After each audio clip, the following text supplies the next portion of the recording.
to build something that works and resonates and lasts and is profitable. That's actually the goal. Welcome to Honest E-Commerce, a podcast dedicated to cutting through the BS and finding actionable advice for online store owners. I'm your host, Chase Clymer, and I believe running a direct-to-consumer brand does not have to be complicated or a guessing game. On this podcast, we interview founders and experts who are putting in the work and creating real results.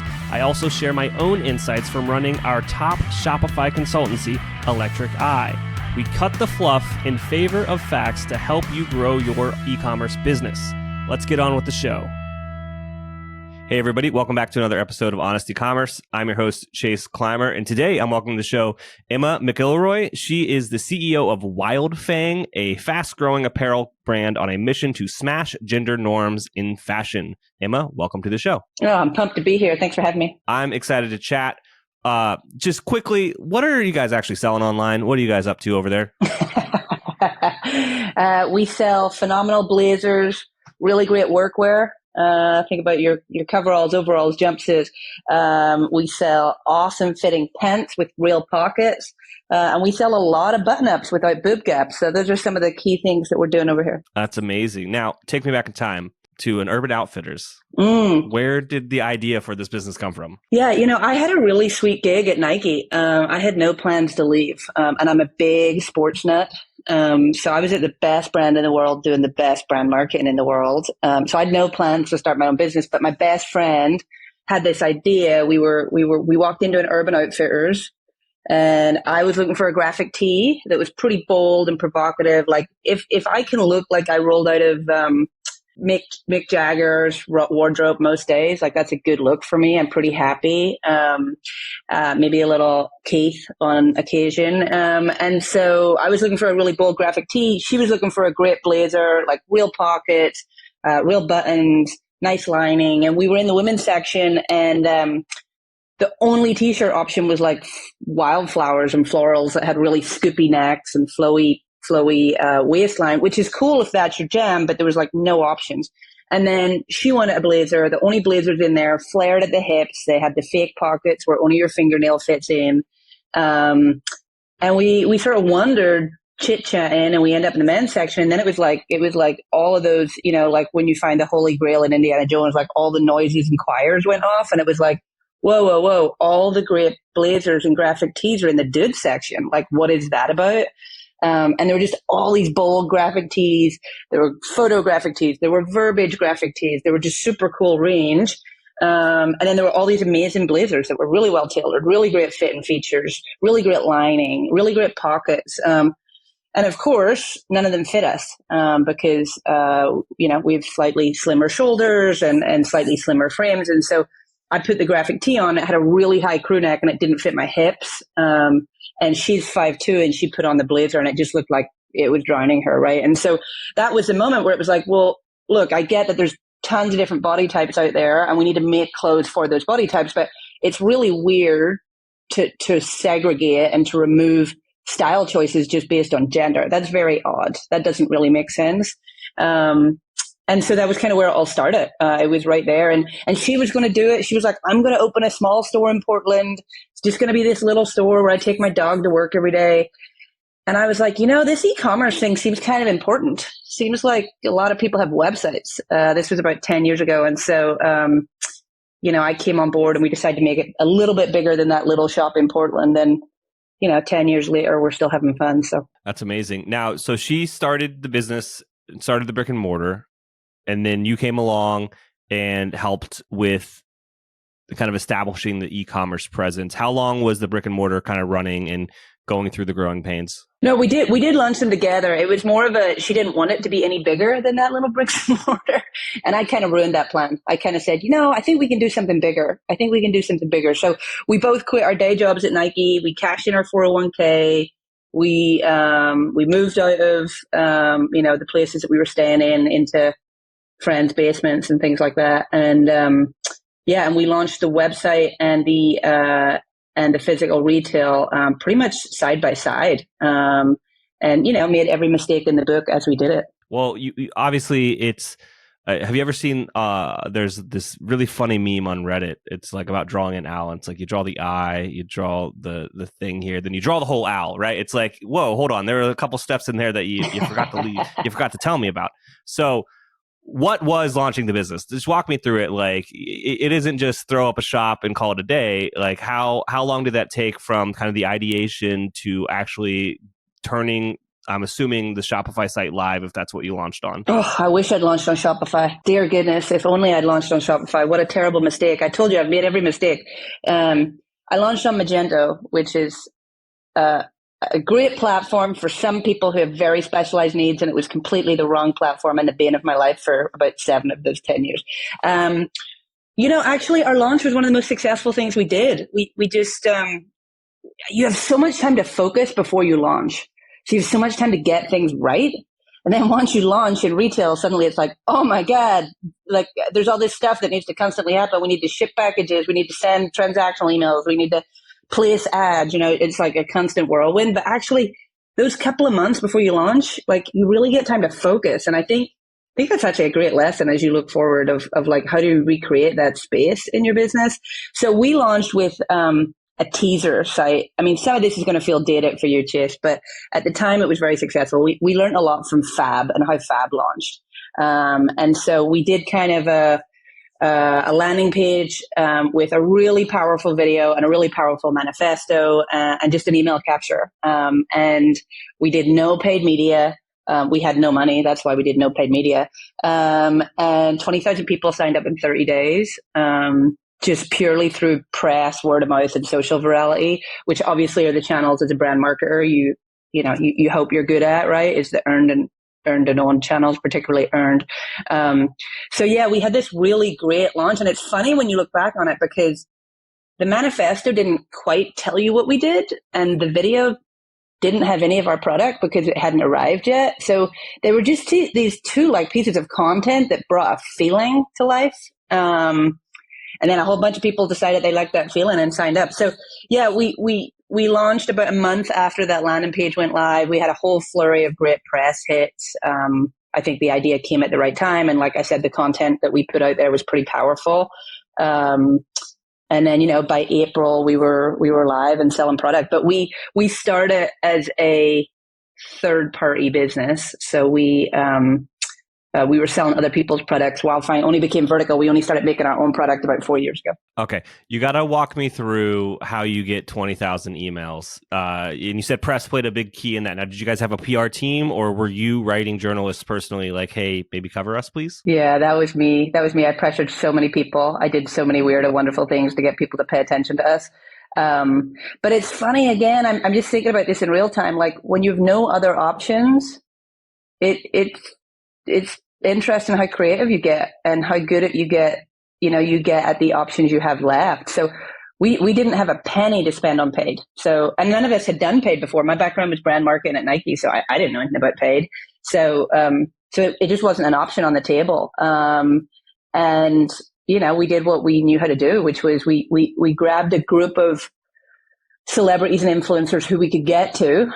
So Megan Rapinoe was in our first video, who obviously the world knows now. Megan was not as well known at the time. We had Kate Menig from the L Word. We had Hannah Bliley, who's a phenomenal drummer in a band called The Gossip, who were pretty big at the time. We had a wonderful fashion blogger called Frau, and then a journalist called Laurel Pantin, who was writing for a bunch of great publications. But we just kind of grabbed this group of people who we somehow had very loose connections to, and we sold the vision. We said, this is what we're doing. We think you'd love it. And they were like, yeah, I would love that. And I want to be a part of that. And so, by the way, there was 100 people turned us down. So I'm telling you about the 4 or 5 that said yes, but there was 100 people turned us down. But, we just kept going until we could get to anyone with any kind of following and appeal that liked the idea.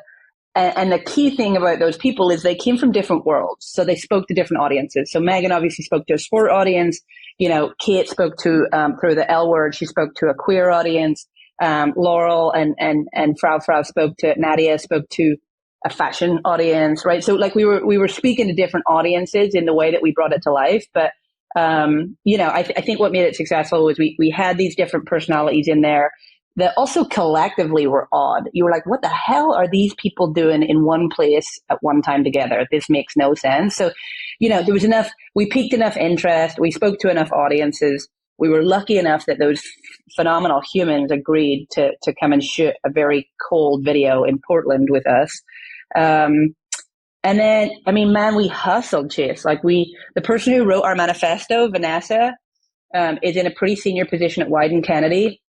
But she doesn't get to write because she's kind of like a strategist and an account director. And she actually happens to be a phenomenal writer. And so we let her do something that no one else let her do. We were like, wow, your writing's incredible. Let's write a manifesto together. And she did it on her nights and weekends, right? So it was just a lot of hustle, a lot of selling the vision. And thankfully, some people bought into the vision. And we produced some really great content. And then, like I said, PR picked it up. We got New York Times, we got Vice, we got Refinery. We got a lot of folks who may or may not be around anymore. And then it got shared really heavily on social because the fan base of those people was like, what the hell are these people doing in a piece of content together? So yeah, we relied a lot on earned media in those early days. Oh, that's amazing. That's the launch that a lot of startups aspire to. You mentioned that you'd made a lot of mistakes along the way. Is there anything from that startup phase that you remember, or that launch phase that you remember, like a mistake you made that if anyone out there is planning something, maybe to avoid? Oh, yeah. How long you got? I remember once, this is going to be really funny, especially if people listening to this actually know how to build a Shopify site. And Shopify has changed the game considerably in this space. But I remember we hired anyone we could afford who had the right attitudinal qualities. No one in our team had built a website before. There was absolutely zero experience across the board of having built a website or operated it. And so I remember this one day, we went to the, I'm trying to think what we call it in America. I'm Irish, so I have to think about the words, but we went to like the junk yard, and we picked up all these old pieces of metal because we couldn't afford whiteboards. So we got all these old pieces of metal and we brought them back to the office, and they worked really well with Sharpies. You could write on them and wipe it off. And we wrote out how many steps. We wrote out each step to get product live, and someone wrote it up on a little spreadsheet, a little shared doc. And there were 122 steps involving 8 people to get a single product live. And now in my team, one person does that in like 30 minutes. And so we've come a long way from there, and so when there's 122 steps and 8 people, a lot of things can go wrong. So, for example, one day my e-commerce manager shouted across the office and was like, oh shit. And I was like, what is it? Can I help? And she was like, I turned the whole website off. And I was like, I'll be right there. And she turned every product off. She disconnected the catalog for every single product, just by accident, right? So, kind of everything went wrong in the early days. But I would say the team that you put together at the start, it's really hard because you've no money and no one, you've no background, you've no pedigree that anyone's like, oh, I'm going to go work for that person. That it's just a bunch of crazy people talking. So, trying to get the right team. So, you asked me about mistakes. If I could do it again, just having one single person on the team who had any experience of having built a website would have been a pretty key hire coming into that project, versus loads of people who just had the right attitudinal qualities and were smart and would figure it out. So, that's probably one that stands out. Hey there, merchant. Are you tired of trying to navigate the wild world of e-commerce on your own? Are you looking for a partner to help you achieve your goals? Look no further than the Shopify Plus agency, Electric Eye. Our team has a proven track record of helping our clients make millions with strategic design and development. Whether you're migrating from a legacy platform to Shopify, designing a new theme for your store, or just looking to optimize what you already have, Electric Eye is the perfect partner for you. Electric Eye are true Shopify experts. Not only is our Shopify knowledge unparalleled, but we have partnerships with all the best tech in the Shopify ecosystem. And don't worry, we're easy to get a hold of. Our clients rave about our fast communication. So here's the deal. If you're an e-commerce business doing over $1 million a year, you can receive a complimentary Shopify diagnostic from our team of experts. That's free, personalized, strategic recommendations to improve your store and grow your business. To get started, head on over to electriceye.io/connect to schedule an intro call with one of our experts. That's electriceye.io/connect. Now, you mentioned something that I find fascinating is that you started more akin to a marketplace selling other people's products and didn't start selling your own products until more recently. Would you look back at on that as maybe a mistake, or was that just a harder thing, harder challenge to take on in earlier stages? Huge mistake. Don't do it. Yeah. So the reason I didn't create product coming out of the gates is I didn't know how to. I'd never made a product before. I'd never designed a product. I'd never produced or manufactured a product. I worked at a huge product brand, but I didn't work in product. I worked in brand and marketing. And so I just didn't know how to do it. And we thought we could curate a selection of other folks' goods that would deliver the mission. And the reality was, even that was stupid. We existed, Wildfang existed because the consumer couldn't find what they needed in the marketplace, right? And all sorts of interest and problems popped up. So for example, when you sell other people's stuff, very few brands in America will sell you anything above a size 12, except about 65% of American women are above a size 12, right? So that's broken right there. So until you start making your own products, you can actually service the consumer in the way that you want it to. But then the other big revelation is margin. The margins are razor thin in a wholesale business, and it's very, very, very hard to run it. And our business just didn't work. We were wildly unprofitable for several years. To the point where it was like, hey, we got to shut this thing down. It doesn't work. And it was then that we said, let's be brave and try to build our own product, because that might be the thing that saves us because of the product margin. Also, if you're not making your own product, you can never build a wholesale business, which typically having a multi-channel business is really important for most startup brands, particularly in apparel. You want to have direct to consumer, online, offline, and then you want to have wholesale. So none of that is possible. The margin isn't there in third party. You can't open new channels with third party. And then you're not delivering on the brand mission, like I said. And then we would have all sorts of, like, I remember we got this great hit with, it was either Kristen Stewart or Ruby Rose. It was someone was wearing kind of head to toe Wildfang in the press, which is like everything you dream of, right? As a little tiny business that no one knows of, you get someone at that size, Kristen Stewart wears your stuff, the whole game changes. But because we're a third party, you could get it other places. So it essentially renders earned media useless, because they're not going to come buy a Levi's jean from me when it's available at 100 other places that might have faster shipping and a better return policy. So it also didn't work with the earned media model. And so, yeah, we were about 6 or 7 years in when we said, you know what, let's rip the Band-Aid off and start making our own product, which is, oh my goodness, it's so painful. You have to divest of your entire inventory. And then you have to figure out this massive commitment to your factories in terms of upfront materials and upfront inventory costs. And then you have to hope you made the right stuff, and you hope you didn't make any dogs, which you always do, right? So that's a tremendous lift in and of itself. Much easier if you get it right coming out of the gates. Trying to change a third-party business into a vertical business is very hard. Absolutely. What's the SKU mix these days, where you guys are manufacturing yourself? Yeah, 100% vertical. Yep. And our factories are great. We spend time with them every year overseas. We're climate neutral, which we're really proud of. It's a hard certification to get when you're as small as us. So it means we offset any carbon impacts. And then we give back 1% of all sales. So our supply chain's pretty clean, and we're pretty proud of it. But we spend time with our factories to make sure that that we can stand by it. That's amazing. Now, you alluded earlier that you didn't do any paid ads, mostly because you didn't know how to. Is that still the case these days? No, of course not. It's the number one channel for demand creation for us. That is changing. I will tell you, over the last 12 months, we've significantly pulled back from Meta. I don't know anyone that is scaling Meta right now. It's become so saturated since a lot of the privacy changes and stuff like that. It's become really hard to scale. So you're seeing people move more of their budget into Google, move more of the budget into things like whitelisting, move more of the budget into influencer marketing, and then of course into the brand channels, right? So PR is making a little bit of a comeback. Great social content and own social content.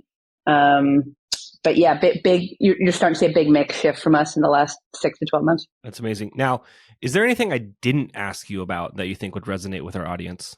Oh God, what a hard question. Yeah, I would just say, one of the things when you break into this club, I always tell people now that I kind of know the rules of the club and I don't want to play the game. And I think there might be a lot of people listening who can resonate with that because it's a very exclusive club. Like, I'm not going to name names because it's not worth me bringing any negative energy to the podcast. But there were very, very senior partners at very, very famous VCs where I walked into the room, and I was a kid. I was 30. I knew nothing about anything. We'd just launched. We'd had some success. And they just pepper me with questions, right? Like, what's your CAC to LTV ratio? What's your first unit economics? What's your overseas average order shipment? And I literally, I would sit there with a pen and say, will you just say that one again? LTV, what does LTV mean? To CAC. How do you spell CAC? What does CAC mean? So LTV to CAC ratio. So am I just dividing them? Like, I would literally sit and ask that. And I left the room and I felt, there's one meeting in particular where I was like on the verge of tears. And I don't cry very often, but I was like truly on the verge of tears. And it was actually a woman, which is interesting. It was a woman partner at this major VC. And I felt so small. I felt like an inch high. And, what I'm deeply passionate about is, to the people listening that don't know what an LTV to CAC ratio is, the good news is there's plenty of founders that will tell you what it is. And also you can Google it. But just don't let that stuff intimidate you and don't let it alienate you from the club. I'm deeply passionate about the club getting bigger and more people having access to it. And the reality is that all those acronyms and all that noise, at the end of the day, you need to make a great product for a great consumer and treat the great consumer well and build a team of people who are passionate about doing it. It's pretty straightforward. It's not easy, but it's pretty straightforward what you actually need to do. So I would just say, don't let the noise and the bullshit intimidate you. Or when you show up at a conference and, everybody's talking about machine learning or, and you're like, I don't know what that is. I need to write that down. Like, it's all noise to make them feel important. And the reality is what's happened over the last 10 years is we watched this industry that was shaped and built by VCs make a lot of people feel small and stupid. And then the ass fell out of the industry, right? Like, suddenly actually profitability became really important, which was what most of the small businesses have been doing for a really long time, really well, right? Suddenly scaling your ass off with an unprofitable CAC was actually not the thing that you were supposed to do, right? And so the truth is, if you listen to those folks, you end up building something for them, which is a very high risk because they don't care about you. They do not care about you and they don't care about your consumer, right? So I think just, do what you're good at, stay focused, and don't let VC culture or some of the big voices intimidate you, right? Like, at the end of the day, just build something great, build a great team and service your consumer the absolute highest level you can, and you're going to be okay. I think that's sage wisdom coming from over there. Emma, especially right now in this current economy, you're seeing a lot of the direct-to-consumer darlings file for bankruptcy that were scaling in an unprofitable way that you had mentioned. And I think there's nothing wrong with building a business that's highly successful without taking outside capital, bootstrapping it. And it's all just about how do you want to build your business? What is the vision for your business? And that's a personal question. That's not to be shaped by outside factors. Yeah, I would even go so far as to say that's actually the goal, right? The goal is to build something that works, not to build something that doesn't work. Building something that doesn't work, literally anyone can do. Anyone can do. My dog can build a thing that doesn't work.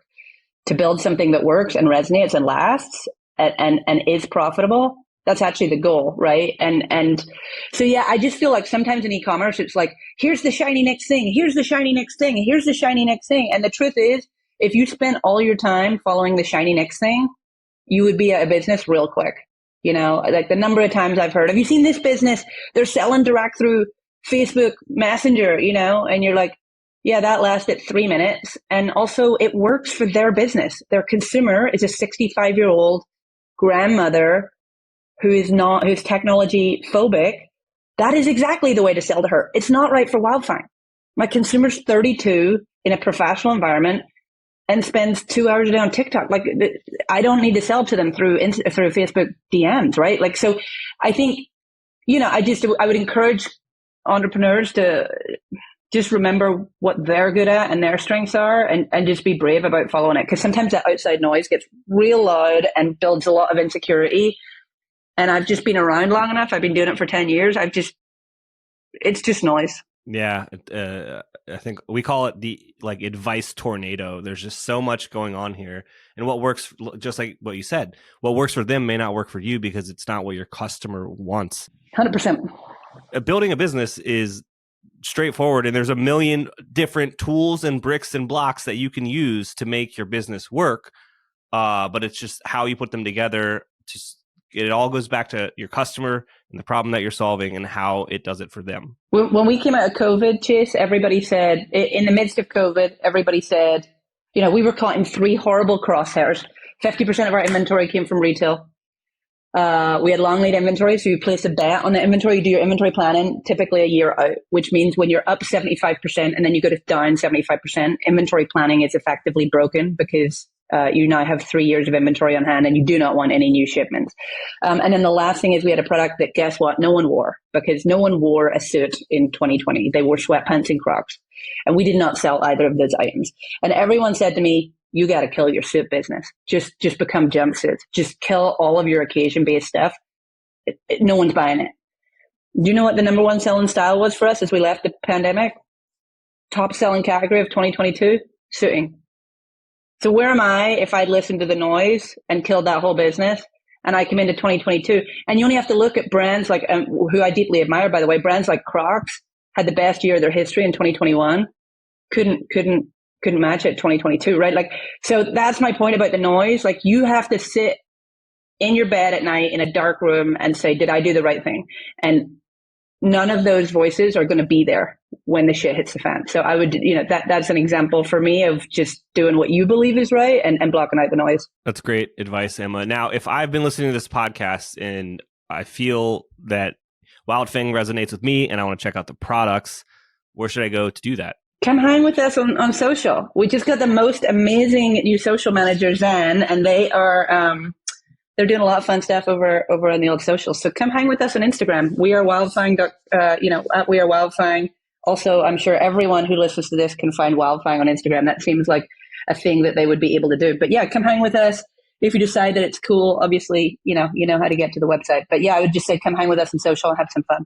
And I feel like there's another place they can go that might be a little full circle, a little hilarious to how it worked out, to maybe check the products out pretty soon. Yeah. I think you're speaking to the fact that last week we launched our wholesale business, which we're super proud of. So people have been asking us to do that for a minute. And so now the product works and all those sticky customer metrics are good. We felt confident launching it. And we wanted to launch it with Urban. They were our number one partner. We felt like they really were the cream of the crop that was out there for us to reach a younger consumer and to do it in the right way. And they did a fantastic job. So we launched with Urban Outfitters in 20 doors and online last week. And you'll continue to see drops throughout the year for us with them. And then you'll see a bunch of other retailers add it to the family. So yeah, we're super excited to launch that wholesale business, hopefully bring in some new fans. Awesome, Emma. Thank you so much for coming on the show and sharing your story. Cool. Thanks for having me. We can't thank our guests enough for coming on the show and sharing their knowledge and journey with us. We've got a lot to think about and potentially add into our own businesses. You can find all the links in the show notes. You can subscribe to the newsletter at honestycommerce.co to get each episode delivered right into your inbox. If you're enjoying this content, consider leaving a review on iTunes. That really helps us out. Lastly, if you're a store owner looking for an amazing partner to help you get your Shopify store to the next level, reach out to Electric Eye at electriceye.io/connect. Until next time.